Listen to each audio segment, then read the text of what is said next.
Very good afternoon. कैसे हैं आप सब? मैं आपकी होस्ट और दोस्त अलका दीक्षित लेकर आई हूँ आज आपके लिए मेमोरी हायरार्की।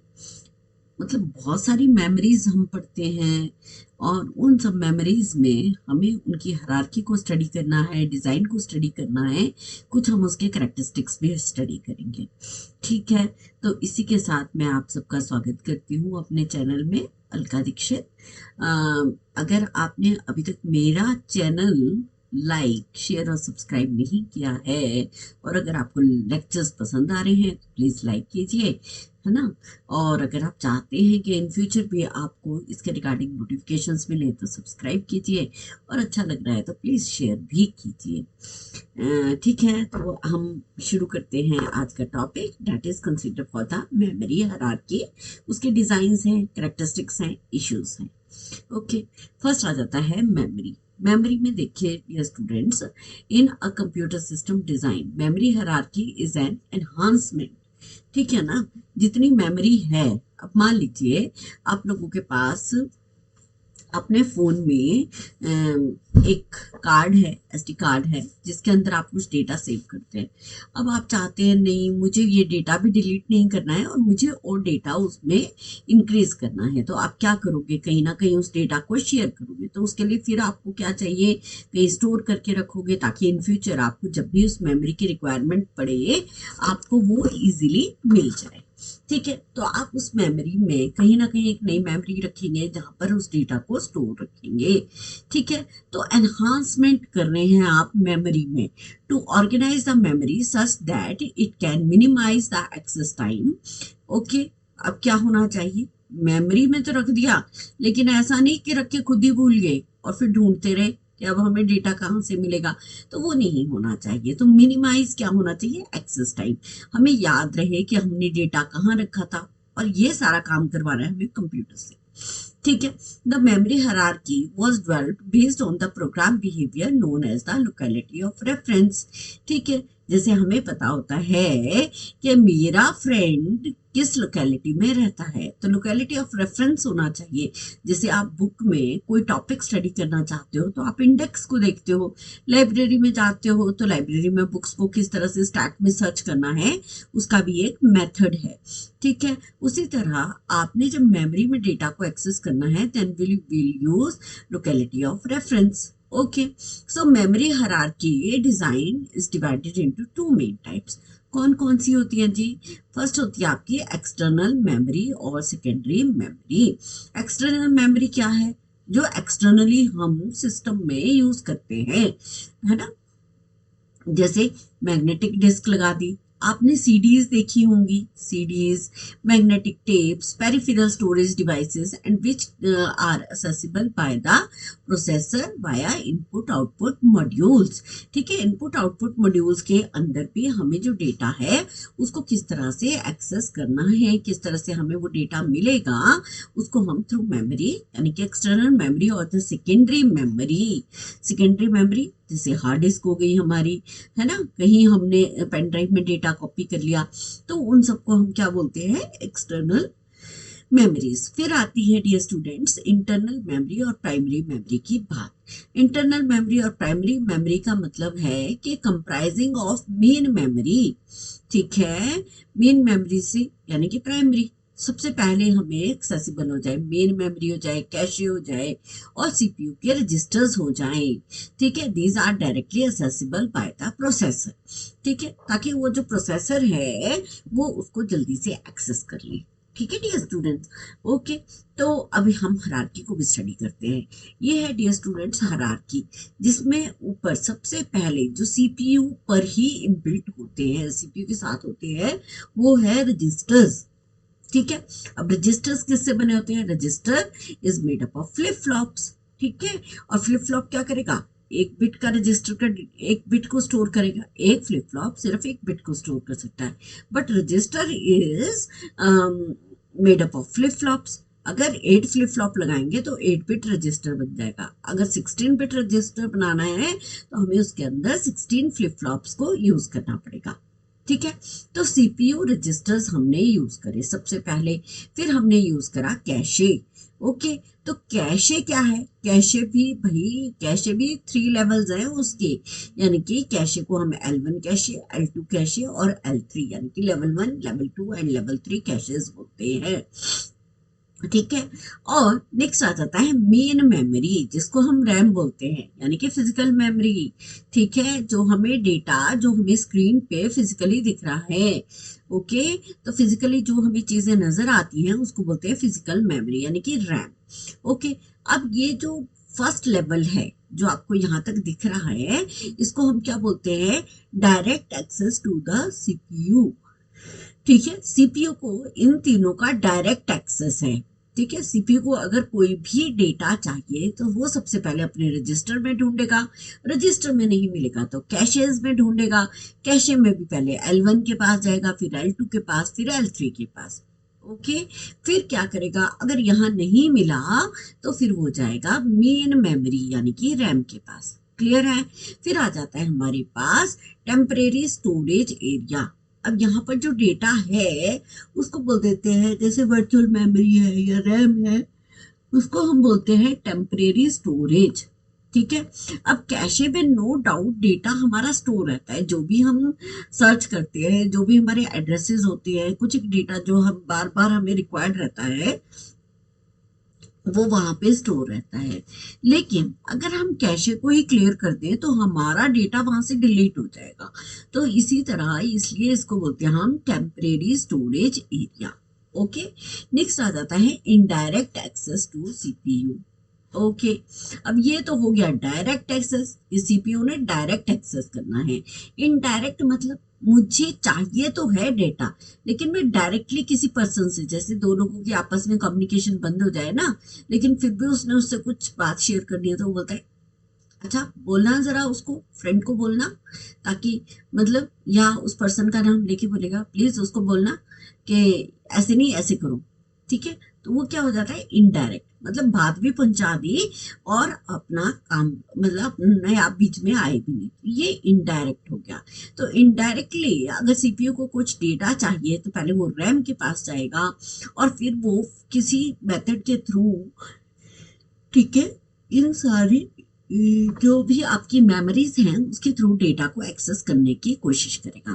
अब यहाँ पर ये जो एक्सटर्नल डिवाइसेस यानी कि जो परमानेंट स्टोरेज एरियाज होते हैं, वहाँ पर हम क्या करते हैं? ये कुछ ऑपरेटिंग सिस्टम की असिस्टेड मेमोरीज होती हैं, मेमोरी मैनेजमेंट होता है।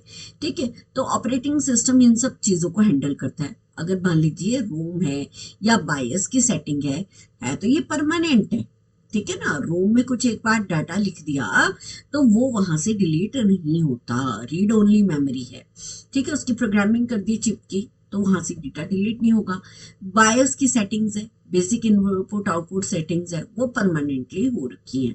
अगर हम चाहें तो कुछ एक पार्ट में हम उसमें चेंजेस कर सकते हैं, ऐसा नहीं है कि नहीं होता, लेकिन फिर भी इसको परमानेंट स्टोरेज एरिया में, क्योंकि जो एक लेमैन है उसे बायस का पता नहीं है, प्रोग्रामर है वो तो रोम को भी रोम को भी क्या करता है? रिप्रोग्राम करता है। ठीक है, इसी तरह परमानेंट स्टोरेज में आ जाते हैं removable devices.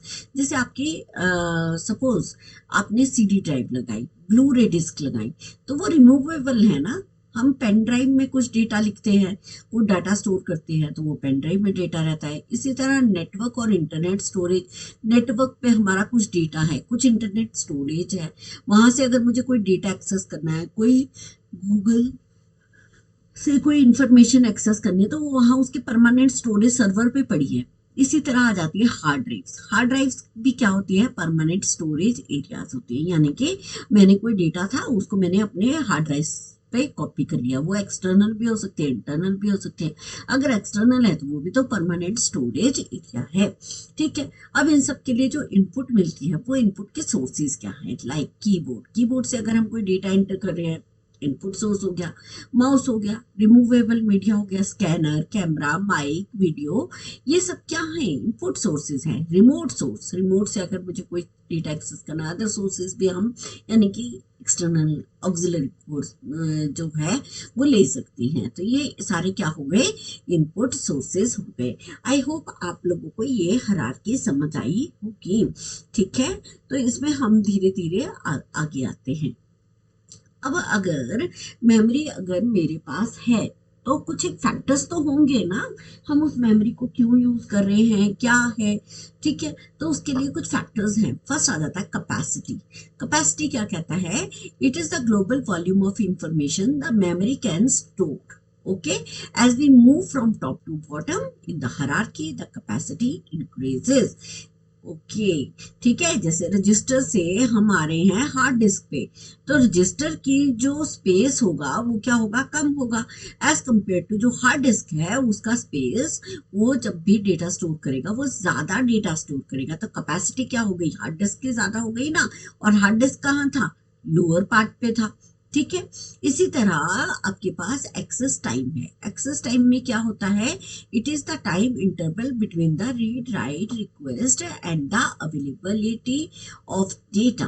Availability of data as we move from top to bottom in the hierarchy, the access time increases. ठीक है ना, रजिस्टर से सीपीयू के बिल्कुल नजदीक है रजिस्टर, सीपीयू ने कुछ भी डेटा एक्सेस करना है तो जल्दी हो जाएगा, है ना।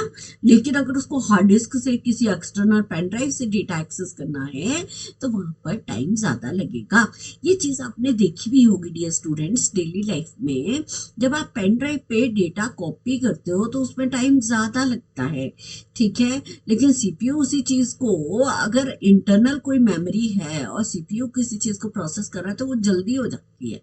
ठीक है, लेकिन एक्सटर्नल डिवाइसेस के लिए जो भी रीड राइट ऑपरेशंस करते हैं वहां हमेशा टाइम क्या होगा, बढ़ जाएगा। ओके, नेक्स्ट आ जाती है परफॉर्मेंस। परफॉर्मेंस क्या है, ठीक है। अब परफॉर्मेंस में क्या होता है, earlier when the computer system was design without memory hierarchy design, जब कोई इस तरह की हायरार्की रूल की नहीं थी, यानी कि जब सिस्टम्स में काम होना शुरू हुआ, मेमोरीज डिफरेंट टाइप की मेमोरीज आई, तो वहां पर हायरार्की नहीं थी। तो क्या हुआ, speed gap increases between the CPU, registers and main memory due to the large difference in access time. यहाँ पर देखो, सीपीयू के रजिस्टर्स थे, मेन मेमोरी थी, जब डेटा एक्सेस करना था इन लोगों ने आपस में, इन मेमोरीज ने आपस में, तो क्या हो गया, लार्ज डिफरेंस लगता था, एक्सेस टाइम ज्यादा लगता था। This result in lower performance, lower performance हो गई। भाई टाइम जहां ज्यादा लग रहा है तो परफॉर्मेंस कम हो गई ना। कोई ऐप अगर आपने अपने फोन में इंस्टॉल कर रखा है, कोई एप्लीकेशन आप यूज कर रहे हो, लेकिन उसको अपडेट होते होते या आपके मतलब वर्किंग पार्ट में, वर्किंग एरिया में आने में ही इतना टाइम लग रहा है, तो नो डाउट परफॉर्मेंस क्या हो जाएगी, उसकी डिक्रीज हो जाएगी। तब इसी के लिए तो सॉफ्टवेयर इंजीनियर्स जो हैं वो टाइम टू टाइम काम करते रहते हैं ऑफ द सिस्टम एंड दस एनहांसमेंट वाज रिक्वायर्ड, इसी लोअर परफॉर्मेंस को कंप्लीट करते हुए, ताकि ये जो गैप है ना बीच में, ये ज्यादा नहीं होना चाहिए। तो उस गैप को कंप्लीट करने के लिए यहाँ पर क्या हो गया, एनहांसमेंट रिक्वायर की गई। This enhancement was made in the form of memory hierarchy design because of which the performance of the system increases. इससे क्या होगा, सिस्टम की परफॉर्मेंस जो है वो इंक्रीज हो जाएगी। One of the most significant ways to increase system performance is minimizing how far down the memory hierarchy one must go to manipulate data. ठीक है, कि कितना फार है, कितने दूर है कि हमें मेमोरी हायरार्की में किस तरह से डेटा को यूज करना है, परफॉर्मेंस जो है वो इंक्रीज होनी चाहिए, है ना, और मिनिमाइज करनी है हमने, ताकि जो भी हमारा जो स्पीड गैप है, जो हमारी परफॉर्मेंस जिसकी वजह से डीके हो रही है, हमें उस डेटा, उस पार्ट को चेक करना है। ठीक है, नेक्स्ट आ जाती है dear students, cost per bit. ठीक है, अब हम एक बिट डेटा, अब एक कोरियर वाला है, वो एक छोटा कोरियर लेकर आए तो शायद उसको जो भी कोरियर सर्विस यूज करते हैं वहां पर उसकी कॉस्ट कम ले ले, लेकिन हम क्या करेंगे, उसकी कॉस्ट उसको ज्यादा देंगे कम देंगे, वो डिपेंड करता है। इसी तरह कंप्यूटर में भी होता है कि कॉस्ट पर बिट चेक की जाती है as we move from bottom to top. ठीक है, जैसे नीचे से हम ऊपर की तरफ जा रहे हैं, हार्ड डिस्क से रजिस्टर्स की तरफ जा रहे हैं। इन the hierarchy the cost per bit increases. ठीक है, कॉस्ट जो है पर बिट इंक्रीज हो जाती है। जैसे आपने देखा होगा ऑफिस में क्या होते हैं, पियून होता है और एक प्राइवेट सेक्रेटरी होता है जो बिल्कुल मिनिस्टर के साथ है। जो मिनिस्टर के साथ है पर्सन, उसकी जो कॉस्ट है वो चाहे काम कम करे ज्यादा करे लेकिन उसकी सैलरी ज्यादा होती है। जो सबसे इसी तरह सीपीयू के जो सबसे नजदीक है वो उसका प्राइवेट सेक्रेटरी, मान लीजिए रजिस्टर्स हैं। अब यहाँ पर जो रजिस्टर्स की कॉस्ट पर बिट होगी वो इंक्रीज हो जाएगी, जितने ज्यादा रजिस्टर्स होंगे उतनी हार्डवेयर की कॉस्ट इंक्रीज हो जाएगी। So internal memory is costlier then the external memory. ठीक है, तो इंटरनल मेमोरी से ज्यादा क्या होती है, external memory is costlier. Internal memory जो है वो कॉस्टलियर होती है rather than the external memory. Okay, clear है। नेक्स्ट इसमें पिरामिड स्ट्रक्चर को हम पढ़ते हैं। अब ये देखो रजिस्टर्स है ना, देखो यहाँ पर एक्सेस टाइम कितना कम है, क्यों, 1 नैनो सेकेंड से 2 नैनो सेकेंड रजिस्टर्स के बीच में। लेवल 1 कैशे देखो 3 नैनो सेकेंड से 10 नैनो सेकेंड ही ले रहा है। लेवल 2 कैशे 25 नैनो सेकेंड से 50 नैनो सेकेंड। इसी तरह मेन मेमोरी को जब एक्सेस करना है, सीपीयू ने कोई भी डेटा एक्सेस करना है तो वो मिनिमम टाइम लेगा, यानी कि रजिस्टर्स जो हैं वो सबसे कम एक्सेस टाइम ले रहे हैं। देखिए मेन मेमोरी में 30 नैनो सेकेंड से 90 नैनो सेकेंड, लेकिन यहाँ पर देखिए 10 सेकेंड से लेकर 3 मिनट तक हो जाता है मैग्नेटिक टेप में। ओके, तो यहाँ पर देखिए एक्सेस टाइम जैसे जैसे आपका जो हायरार्की है वो नीचे की तरफ आ रही है, बॉटम की तरफ आ रही है, वैसे वैसे एक्सेस टाइम इंक्रीज हो रहा है। और जैसे जैसे यहाँ से हम ऊपर की तरफ जा रहे हैं वहां पर एक्सेस टाइम कम हो रहा है। अगर एक्सेस टाइम कम हो रहा है तो ये बड़ी हाई पर्सनैलिटीज है कंप्यूटर की, जिसको एक्सेस करने के लिए भाई वहां तक पहुंचना पड़ेगा और यहाँ पर कॉस्ट जो है वो इंक्रीज हो जाएगी। जैसे जैसे हम नीचे जाएंगे वैसे वैसे वो लीस्ट कॉस्ट हो जाएगा और जैसे जैसे ऊपर जाएंगे वैसे वैसे मोर कॉस्टली हो जाएगा। ठीक है, so if the volume is mounted, okay, तो हम इस तरह से डेटा को एक्सेस करते हैं। ओके, नेक्स्ट आ जाता है, there are two kinds of memory, ROM random access memory. ठीक है, रैम है और क्या है, रोम है, read only memory. There are two types of RAM, static RAM. Static RAM को क्या बोलते हैं हम, स्टैटिक रैम कहाँ कहाँ होती है, देखो फ्लिप फ्लॉप में होती है, कैशे में होती है, जो कि ये इसकी प्रॉपर्टी है कि जो वेरी फास्ट है। रजिस्टर्स, मतलब जहाँ पर रजिस्टर्स वी कांट से कि स्टैटिक रैम होती है वहां पे, क्यों, क्योंकि यहाँ पर देखिए ना फ्लिप फ्लॉप और जो कैश मेमोरी है, यहाँ पर जो डेटा है वो सिंक्रोनस। आप फ्लिप फ्लॉप भी डेटा अगर चेंज करते हैं वो तब होता है जब हम उसके साथ क्लॉक अटैच कर देते हैं। ठीक है, इसी तरह डायनेमिक रैम आ गई, तो यहाँ पर आ जाते हैं कैपेसिटर्स, रिफ्रेश, लो, सिंपल डिजाइन और चीप। ठीक है, जो डायनेमिक रैम होती है इसमें यूज क्या होता है, देखो इसमें यूज होता है कैपेसिटर्स। ठीक है, और इसमें रिफ्रेश रेट जो होगा वो बहुत अच्छा होगा, यानी कि अगर डायनेमिक रैम में जो रिफ्रेश रेट होता है वो अच्छा होता है। डायनेमिक रैम कंपैरेटिवली थोड़ी स्लो होती है और सिंपल डिजाइन होता है, चीप होती है, सस्ती होती है। ओके, तो फिर आ जाता है S D RAM, synchronous dynamic RAM. फिर D R RAM, direct RAM, Rambus RAM. ठीक है, और D D R RAM, D D R RAM तो डबल डेटा रेट। ठीक है, इसको हम बोलते हैं D RAM. I hope dear students अभी जितना भी हमने पढ़ा है ये आपको क्लियर हुआ होगा। जल्दी ही मिलेंगे नए लेक्चर के साथ, नहीं तो वीडियो बहुत लंबी हो जाएगी।